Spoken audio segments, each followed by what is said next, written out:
Hi everyone. कल के अनुपमा के सीरियल में होता है ये कि वैसे स्वीटी अनुपमा से ये कहती है कि आप ये बात मुझे पहले ही क्लियर कर देती, वैसे आप अब बता रही हैं तो इससे अच्छा है अभी बाद में अभी शादी के बाद पता चलता तो 3 लोग की ज़िंदगी बर्बाद हो जाती, तीनों लोग घुट घुट के मरते।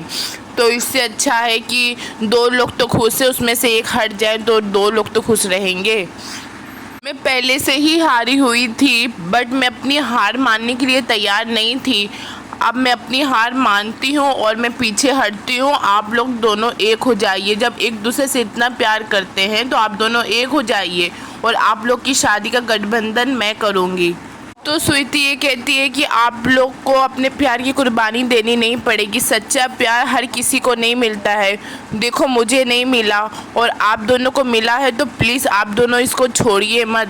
तो फिर स्वीटी ये कहती है कि एक एक की ज़िंदगी में अनुपमा तुम्हारी जगह कोई नहीं ले सकता।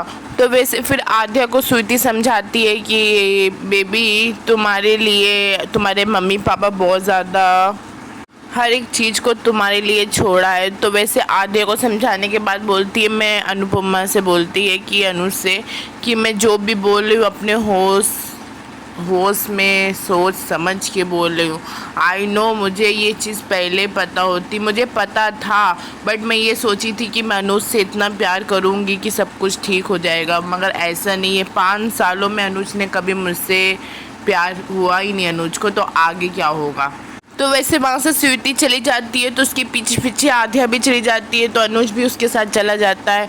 तो वैसे खाली अनुपमा वहाँ खड़ी रहती है और पूरे घर वाले खड़े रहते हैं। तो बन्ना शाह ये कहता है कि वाह कमाल है। एक टाइम था जो तुम काव्य को कहती थी कि घर तोड़ने वाला, और किस्मत भी क्या रंग दिखाती है कि तुमने तो एडवांस कोर्स कर लिया, घर बसने से पहले ही तोड़ दिया। तो अनुपमा को क्या टॉट मार रहा था बन्ना शाह, कितनी चालाकी से तुमने स्वीटी का पत्ता ही काट दिया।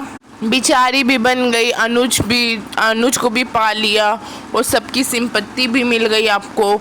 तो वैसे बोलता है सबसे ज़्यादा तो मुझे तुम्हारे प्लान पे तरस आता है डिल्लो साहब। वो अनुपमा के बॉस से बोलता है कि खाइए कसम कि आपके मन में अनुपमा के लिए कोई फीलिंग्स नहीं थी, उनके लिए भी अनुपमा तुमने बहुत बुरा किया, उनका भी दिल तुमने तोड़ दिया। बहुत ज़्यादा किस्म किस्म की बातें करता है बन्ना शाह। तो फिर अनुपमा बोलती है, तो बन्ना शाह ये कहता है कि जैसे मुझे और काव्या को तुम्हारी हाई लगी थी ना, वैसे तुम्हें और अनुज को स्वीटी की हाई लगेगी। तुम लोग कभी खुश नहीं रहोगे, तुम लोग हमेशा बर्बाद रहोगे। तो अनुपमा को इतना उल्टा सीधा कहता है बन्ना शाह, इतना उल्टा सीधा कहता है कि तो वैसे बन्ना शाह ये कहता है कि अनुज ने स्वीटी को शादी के सपने दिखा दिए और आद्या की बीमारी के बहाने तुमको घर में ला के साथ में रोमांस करते हुए तुमको शर्म नहीं आई। तो वैसे अनुपमा बोलती है जबान संभाल के बात करना, जबान संभाल के बात करिए मिस्टर शाह। तुम अनुपमा शादी के बाद भी खुश नहीं रहोगी। ऐसे उल्टा सीधा अनुपमा को कहता है कि गाइस फाइनली अनुज और अनुपमा एक हो गए। मगर गाइस इन दोनों एक हुए, कुछ स्यापा नहीं हुआ, कुछ हुआ नहीं है। ये तो हो नहीं सकता, मगर कुछ ना कुछ तो अभी होगा। गाइस यहीं तक की वीडियो है और आपको पसंद आई हो तो चैनल को लाइक शेयर एंड सब्सक्राइब